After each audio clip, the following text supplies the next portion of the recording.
Hello, welcome to this week's episode of Motoring Middle East. Today is going to be a bit of a short one. We're just looking at the RAV4 Hybrid, which is sort of an update to the earlier RAV4 review, which you've probably watched, which I've compared to the Suzuki Jimny, and I think it's better than the Suzuki Jimny.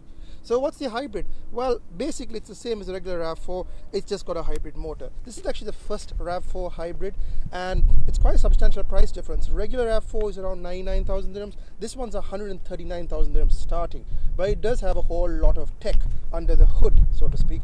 The regular RAV4 is a 200 horsepower engine. This is a 222 PS combined electric and petrol engine motor. It's not plug-in, so you can't obviously rely on it to be charged in the house, etc. But it is very economical. I'm seeing fuel economy numbers of between 5 and 6 liters per 100, which basically puts this as the same as a Yaris. So it's a RAV4. I could be the smart RAV4, the one that obviously makes more sense than the petrol one, if you're willing to stump up nearly 40,000 dirhams more. Let's see how it is. So what's different about the RAV4 Hybrid? To be honest with you, not much, is why I'm going to be super quick about this. First off, you'll notice that it has 18-inch wheels, also on Bridgestone lenses. The Adventure had 19-inch wheels. Otherwise, it's pretty subtle. It's very hard to tell. Of course, from these blue badges and from these blue tinge badges, you say that it's a hybrid. You also get a few more badges here, which says hybrid. But other than that, it is extremely hard to tell. It lacks some of the body color cladding. Otherwise, it looks pretty much the same as the RAV4, just with the hybrid badge here. Yeah, if you want to tell people I spent 140 grand on this car, it doesn't quite look like 140 grand worth of car. The tech is obviously underneath where you can't see it, and unfortunately, neither can anybody else. So what's different on the inside? Well, as you're about to see, very little. Again, I'm not going to waste much time on this because frankly it's exactly the same car. What is interesting is that they've traded out the Adventure's kind of grippy cloth seats for these, half cloth anyway, for these leather buckets, which are basically the same style but are a little bit too hot actually. I mean, they're pretty nice quality. They feel like Lexus soft and all of that, but they are quite hot. They get really hot. It's about 40-45 degrees. I can't say I'm enjoying sitting on them. And they are ventilated, by the way. There's a ventilation button here, so you do get cool. Not heated. We don't need heating, we just need cooling. Other than that, it's pretty much your stock standard RAV4 interior. You've seen it all before. One thing I'll point out, actually, let me start the car up.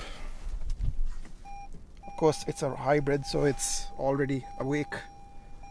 One thing I will say is that the air conditioning has struggled a little bit, actually, on these very hot days. It's not the very best Toyota AC I've ever seen, which is quite surprising. But maybe there's something wrong with this individual car. Otherwise, pretty much all the standard stuff here. You've got your trail modes, Qi charging point. You also have an eco button. So let me see if I can do this for you. There's also an eco mode. So normally this is blue. This turns green in the dark. Obviously it's not dark. The other big difference from the Adventure version is this screen, which is, I don't know if you can see it. It completely washes out in daylight. Well, anyway, it's very hard to see even with sunglasses, but it's got pretty much your standard options here, radio, phone, etc., navigation. It's just a different setup yet again. I'm not quite sure why they're using a different screen. The other one's fine. And of course, sound quality is surprisingly good, probably the best in this segment. But yes, why they have a different screen for the hybrid when it's the same car? Not quite sure. On to the driving. So as I keep saying, this is really not worth a full drive. It's more of a quick take. But I did want to do something a bit different. Now, the regular RAV4 was really good in the sand. It felt super light, agile, nimble. The steering, the power delivery was excellent. You could peg it at 2,000 RPM and it would just keep on pulling through the sand. Now, the hybrid, in theory, should be better. It's a little bit heavier, but it's got a little bit more torque. And it's torqued lower down in the rev range, about 3,600 RPM, which is a little bit lower than the petrol engine. So, it's also got more horsepower in general. So, I'll put into trail mode. Hold down traction control, very cool button down here. Turns ESP off. Now, let's see how it does in the sand. I haven't deflated. It's also running 18-inch wheels, which means it should do better than the other car, which is on 19-inch wheels. With a 19-inch car. Oh, but this is actually not... Oh, interesting. This isn't as good. Yeah, it's kicking up sand. It's really running on the engine. This is quite surprising. I mean, it's doing it, but the sand, it's about 2 hours later than I normally do it, which is not great. It's doing it. On the hard stuff, it's fine. But the moment you get any soft stuff, it starts doing interesting things. Oops, sand flying everywhere. Let's get it through the soft stuff and keep it moving.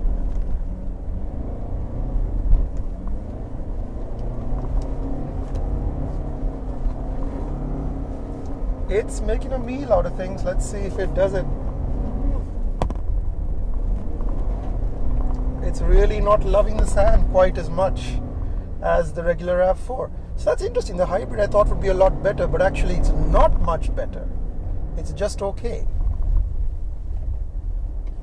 Surprising conclusion. I thought this would be way better. But yeah, it was struggling. Sand softer, but struggling. Let's put it on the road and see how it does. Alright, so now let's put it on the road and see how it does. Take it out of trail mode, put it into normal, everything on.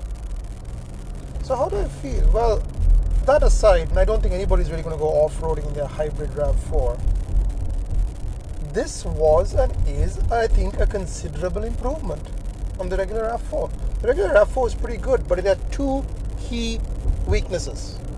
Weakness number one, the complete lack of sound deadening. It was just such a noisy, windy car, and it's just tiring to drive. After a while, you're like, I mean, it was a very, very good car in other respects, but it was a little bit noisier. This one's a lot quieter. I'm not shouting at you. Secondly, the engine was gutsy, but again, very noisy and unrefined. This one is also unrefined and a little bit noisy, but because it's got that hybrid assist, it's just that little bit better. On road, it's pretty quick. The hybrid electric motor, etc., it gets it moving along very adroitly. I like it. I think it's actually the RAV4 to get. Is it 139,000 dirhams? Good? Yes, I would say so, because you're getting the proper RAV4. Like this one is a little bit heavier, but that weight gives it a little bit more of a substantial feel on the road. Handling's pretty good. The tires are more eco-friendly, so they don't handle quite as well as the 19s on the other one. But who cares? If you're buying a RAV4 to handle, you might be digging in the wrong place, Indy. Yeah, it's a pretty good number. Ride comfort is very good. I'm super comfortable. Everybody gets into this car, it's like, this is so comfortable. More comfortable than the CRV? No, CRV is a little bit higher, but they're both about the same. AC, as I said, struggles a little bit. It's a hybrid, but you never know it was a hybrid, which is the interesting part about it. There's no obvious, like the Prius has all these screens and info and charging and this and that, and this is all you have is this one thing here that tells you what it's doing. Other than that, it's pretty much a standard RAV4, which is good and bad, because if you spend 140 grand, maybe you want people to know that you've got something that costs 140 grand. But like all good-natured Toyotas, it just gets on with it. I like it. I mean, if I was buying a RAV4, I'd buy this one. I wouldn't buy the regular one. Will you get that back in resale? Probably not. Will you get it back in terms of petrol savings? Probably not. It's a lot of money. So it's kind of a mixed bag. I think for most people still go for the regular RAV4 because at 99,000 dirhams starting. I believe it's 120 or 130. Could be wrong. Prices change all the time. The petrol, even the top petrol adventure model, is still cheaper than this. But the difference is this one's saving the planet. What price do you put on your future? And on that pleasant bombshell, I shall end. Thank you for watching. This is Imthishan. You've been watching Motoring Middle East. Quick review of the RAV4 Hybrid. Don't forget to like, comment, do some of those things. See you next time.